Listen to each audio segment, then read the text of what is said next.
আপনি কি জানেন থার্মোপ্লাস্টিক রোড মার্কিং মেশিন কিভাবে কাজ করে? চলুন আজকে ধাপে ধাপে দেখে নেওয়া যাক। এটি আমাদের 20+ ভিডিও সিরিজের তৃতীয় ভিডিও, যেখানে আমরা সম্পূর্ণ প্রক্রিয়াটি সহজভাবে তুলে ধরছি। প্রথমেই জানি থার্মোপ্লাস্টিক রোড মার্কিং মেশিন কি।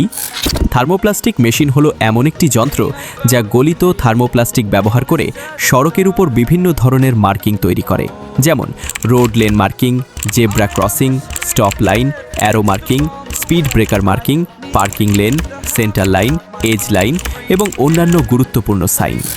এর পরের ধাপে আমরা দেখব কিভাবে 180 থেকে 200 ডিগ্রি তাপমাত্রায় মেটেরিয়াল গলানো বা কুকিং করা হয়, যা পুরো প্রক্রিয়ার একটি গুরুত্বপূর্ণ অংশ। তারপর সড়ক ভালোভাবে পরিষ্কার করা হয় যাতে মার্কিংটি দীর্ঘস্থায়ী ও নিখুঁত হয়। সবশেষে মেশিনের সাহায্যে এই গলিত মেটেরিয়াল সড়কের উপর প্রয়োগ করা হয়, যার ফলে স্পষ্ট এবং টেকসই মার্কিং তৈরি হয়।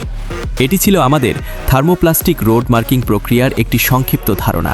কোনো প্রশ্ন থাকলে আজই যোগাযোগ করুন 7003316362। আমাদের লোকেশন জয়কৃষ্ণপুর, রামপুরহাট, বীরভূম।